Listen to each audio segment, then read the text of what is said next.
I'm Melissa Barton, and I'm one of the curators of the James Weldon Johnson Memorial Collection in the Yale Collection of American Literature at the Beinecke Library. The James Weldon Johnson Memorial Collection is one of the premier collections in the world documenting the literary, artistic, cultural, intellectual, and political activities of Black Americans.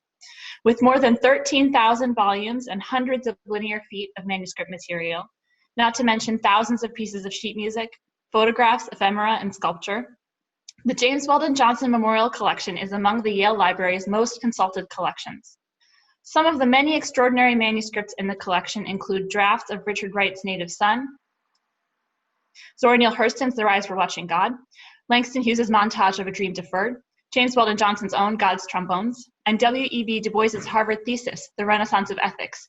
Notable 19th century manuscripts include The Bondwoman's Narrative by Hannah Crafts, aka Bond, and The Life and Adventures of a Haunted Convict by Austin Reed.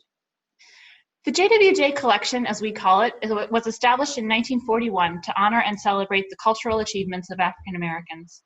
Its founder, critic, novelist, and photographer Carl Van Vechten envisioned the collection as a memorial to Johnson, his close friend and a towering cultural figure in the African American community, a political activist and executive secretary of the NAACP, poet, novelist, song lyricist, historian, and professor of literature.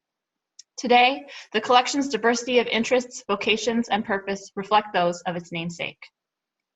The JWJ collection is perhaps most remembered for its core strength in the period now known as the Harlem Renaissance.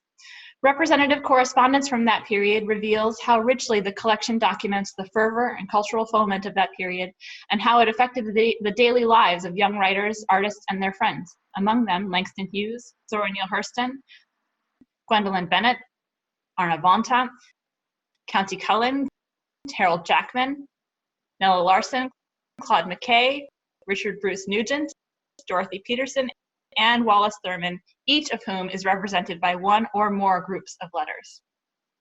The collection continues to grow and includes some key contemporary figures of African American cultural production, including the papers of Yusuf Komunyakaa and Samuel Delaney, the archive of the Cave Canem Foundation, and the papers of its founders, poets Toy Derricotte and Cornelius Eady. Portions of the James Weldon Johnson Memorial Collection are scanned and included in the Beinecke's digital library. There, you'll find materials from the papers of Langston Hughes, sheet music for jazz and blues, and book and magazine art by Miguel Covarrubias and Aaron Douglas, just to name a few examples. 3 photographic collections have been digitized significantly or in their entirety. They are the Randolph Lindsley Simpson African American Collection, including photographs and other representations of African Americans from the 19th century onward, a collection called Photographs of Prominent African Americans, compiled by the JWJ Collection's founders and including portraits of Josephine Baker, Bert and Lottie Williams, and George and Ada Overton Walker, as well as images of the 1917 New York Silent Protest Parade, co-organized by James Weldon Johnson, and Carl Van Vechten's Portraits of African Americans, featuring photographic portraits of hundreds of significant African American writers, artists, actors, musicians, dancers, and celebrities, including many of those I've already named, as well as Ethel Waters, Paul Robeson, Nora Holt, and Katherine Dunham.